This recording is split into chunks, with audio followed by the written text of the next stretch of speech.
নমস্কার বন্ধুরা, আমি পল্লবী একটি নতুন রেসিপি ব্লগে আপনাদের সকলকে স্বাগত জানাই। আজকে দেখুন মাছে ভাতে বাঙালি থালি নিয়ে চলে এসেছি।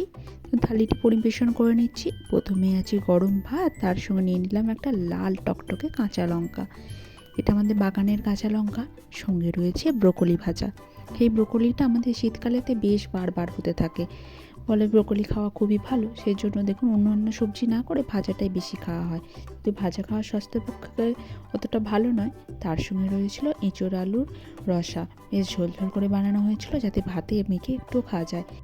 তার সঙ্গে ছিল পাঁচমিশালি একটা চচ্চড়ি, পালং শাক দিয়ে বানানো হয়েছিল। আর আজকে মাছে ভাতে থালিতে আছে কাতলা মাছের ঝাল। এই কাতলা মাছের ঝালটা দেখুন সর্ষে বাটা, পেঁয়াজ, টমেটো দিয়ে ঝাল করে কাঁচা লঙ্কা দিয়ে বানানো, খুবই টেস্টফুল হয়। আর ভাতের সঙ্গে খেতে তো একদম অসাধারণ। শেষ পাতে ছিল কুলের টক। চলুন ভিডিওটা শুরু করি।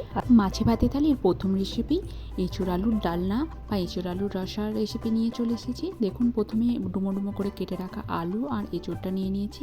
এঁচোড়টা ওই মিনিট 5 জন্য হলুদ নুন দিয়ে ভাপিয়ে নেওয়া হয়েছে। তারপর কড়াইতে তেল গরম করে 5 ফোড়ন, শুকনো লঙ্কা আর তেজপাতা ফোড়ন দিয়ে পেঁয়াজটাকে ভাজতে দিয়ে দিয়েছি। পেঁয়াজটা কিছুক্ষণ ভাজা হয়ে যাবার পর দিয়ে দিয়েছি তাতে কিছুটা পরিমাণ টমেটো।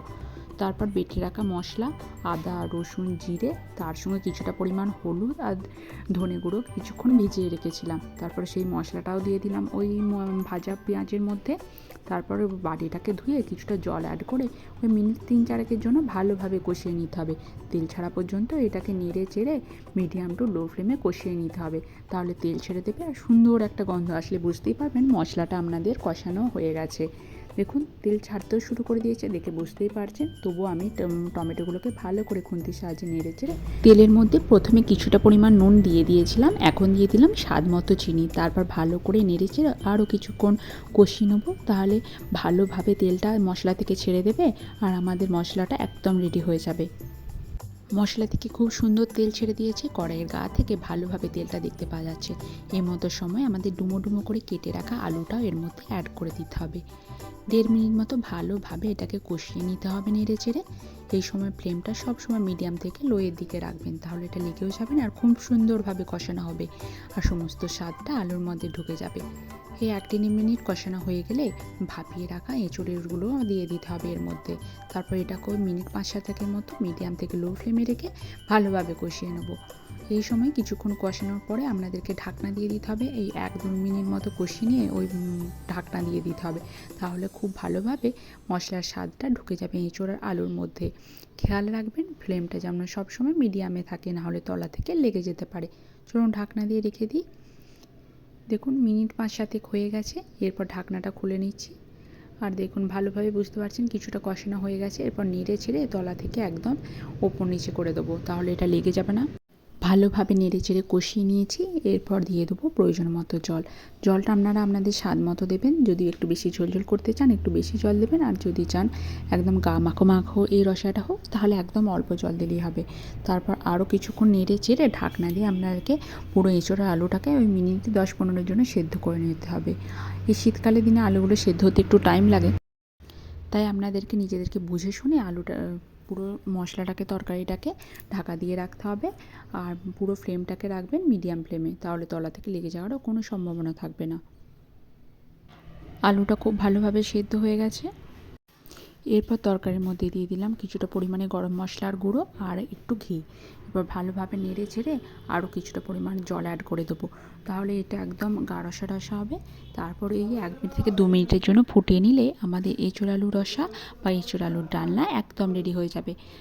চলুন একটু জলও অ্যাড করে দিই এর মধ্যে। তারপর ওই 1-2 মিনিটের জন্য ভালোভাবে ফুটিয়ে নেবো। দেখুন তরকারিটা ভালোভাবে ফুটে উঠেছে, আমাদের এঁচোড় আলুর রসা একদম রেডি হয়ে গেছে। নেক্সট রেসিপি দেখুন, এখানে রয়েছে ব্রোকলি ভাজা। ব্রোকলিটাকে ভালো করে ডুমো করে কেটে নিয়ে নুন হলুদ মাখিয়ে ভেজে নেওয়া হয়েছে।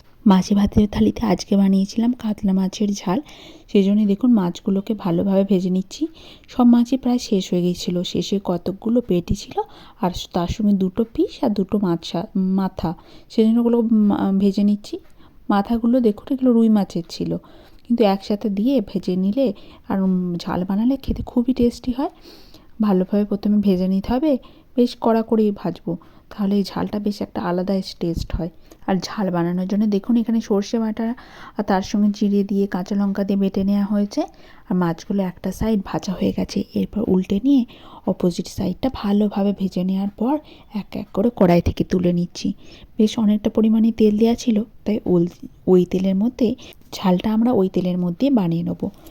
একদম অল্প পরিমাণে দিয়েছি কিছুটা পেঁয়াজ, তার সঙ্গে দিয়ে দিয়েছি হাফ পরিমাণে পাকা টমেটো।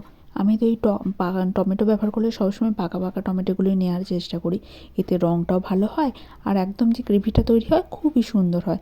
তার সঙ্গে কাঁচা লঙ্কা, জিরে আর সর্ষে দিয়ে যে পেস্টটা বানানো হয়েছিল সেটাও কিছুটা দিয়ে দিলাম।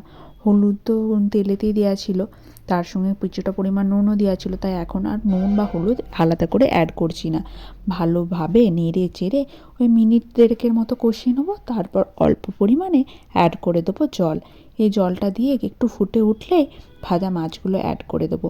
বেশিক্ষণ এটা টাইমই লাগে না, খুব তাড়াতাড়ি হয়ে যায় যতটুকু টাইম ওই মাছ ভাজতেই। দেখুন এরপর ভালোভাবে এই ঝালটা ফুটে উঠলেই হলো।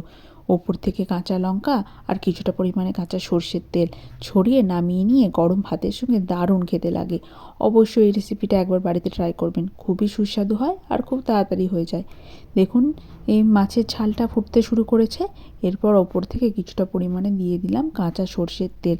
যেহেতু কাঁচা লঙ্কা বাটা ছিল তাই আলাদা করে আর কাঁচা লঙ্কাটা দিলাম না, বেশ ঝাল কাঁচা লঙ্কাগুলো, আর 4খানা কাঁচা লঙ্কা দিয়ে এই সর্ষেটা বাটা আছে, তাই এক্সট্রা করে আর কাঁচা লঙ্কা দিলাম না। দেখুন আমাদের মাছের ঝালও রেডি হয়ে গেছে। এরপর নেক্সট রেসিপি পাঁচমিশালি চচ্চড়ি। চচ্চড়ি বানানোর জন্য শীতকালীন সমস্ত সবজি আলু, বেগুন, বরবটি, বিনস, তার সঙ্গে রয়েছে এখানে শিম, গাজর, সমস্ত কিছু ভালোভাবে কুচিয়ে নেওয়া হয়েছে। তার সঙ্গে রয়েছে কিছুটা পরিমাণে পালং শাক, অল্পই ছিল সেই জন্য সেটাও চচ্চড়িতে দিয়ে ভালোভাবে রান্না করে নেওয়া হচ্ছে। এখানে দিয়ে দিচ্ছি 3 টেবিল চামচ পর্যন্ত সর্ষের তেল, তার সঙ্গে কিছুটা পাঁচফোড়ন, শুকনো লঙ্কা আর তেজপাতা ফোড়ন দিয়ে নেড়ে চেড়ে ভেজে নিলাম। তারপর ডুমো ডুমো করে কেটে রাখা সবজিগুলো দিয়ে ওই মিনিট 4 জন্য একদম হাই ফ্লেমে ভেজে নিতে হবে। এই সময় আমি কোনো রকম নুন অ্যাড করব না, যাতে সবজিটা ভালোভাবে ভাজা হয়ে যায়। এরপর দেখুন আমি মশলাটা রেডি করে নেব। এখানে সর্ষে বাটা, তার সঙ্গে 1 টেবিল চামচ হলুদ গুঁড়ো, 1 টেবিল চামচ ধনে গুঁড়ো আর নিয়েছি হাফ টেবিল চামচ এখানে লঙ্কার গুঁড়ো। যেহেতু কাঁচা লঙ্কা দিয়ে সর্ষেটা অলরেডি বাটা ছিল তাই বেশি পরিমাণে ঝাল দিলাম না। কিছুটা ভেজে নিয়ে পালং শাকটাও আমি এর মধ্যে অ্যাড করে দিলাম, দিয়ে নেড়ে চেড়ে ভালোভাবে সবজিগুলোকে মিক্স করে নিতে হবে। তাহলে ভালোভাবে ওপর নিচে সবজিটা ভাজাও হয়ে যাবে আর পালং শাকটা সেদ্ধ হতেও সুবিধা হবে। এরপর যে মশলাটা আমরা রেডি করে রেখেছিলাম সেটাকে পুরো এই তরকারির মধ্যে দিয়ে দিতে হবে। এইভাবে দিয়ে দেওয়ার পর কিছুটা পরিমাণ জল অ্যাড করে দিতে হবে। তার আগে কিছুক্ষণ ধরে ভালোভাবে এটা কষিয়ে নিতে হবে। অল্প পরিমাণ জল অ্যাড করলে তলা থেকে এটা লেগে যাওয়ার সম্ভাবনা থাকবে না আর খুব ভালোভাবে সেদ্ধও হবে। কিছুক্ষণ নাড়াচাড়ার পর আমি দেখুন এর মধ্যে দিয়ে দিচ্ছি পরিমাণ মতো নুন আর স্বাদ মতো চিনি। এই নুন চিনির ব্যালেন্স থাকাটা তো যে কোনো রকম সবজি তরকারির জন্য অত্যন্ত জরুরি। আর এই নুন চিনিটা যখন অ্যাড করবেন একটু পরে করলে কী হয়, সবজিটা খুব তাড়াতাড়ি সেদ্ধ হয়, কিন্তু তার সঙ্গে যখন প্রথমে ভাজবেন তখন খুব সুন্দরভাবে ভাজবে আর সবজিগুলোর গায়ে ভাজা ভাজা দাগটাও আসবে। নুন চিনি আমি দিয়ে নিয়েছি, ভালোভাবে পুরো নেড়ে চেড়ে দেখুন আমি সবজিটাকে কষিয়ে নিচ্ছি। এরপর আমি এর মধ্যে অ্যাড করে দেবো কিছুটা পরিমাণে জল, তারপর ঢাকনা দিয়ে ওই মিনিট 10-15 মিনিটের জন্য রেখে দেবো। তাহলেই আমাদের এই পাঁচমিশালি চচ্চড়িটা রেডি হয়ে যাবে।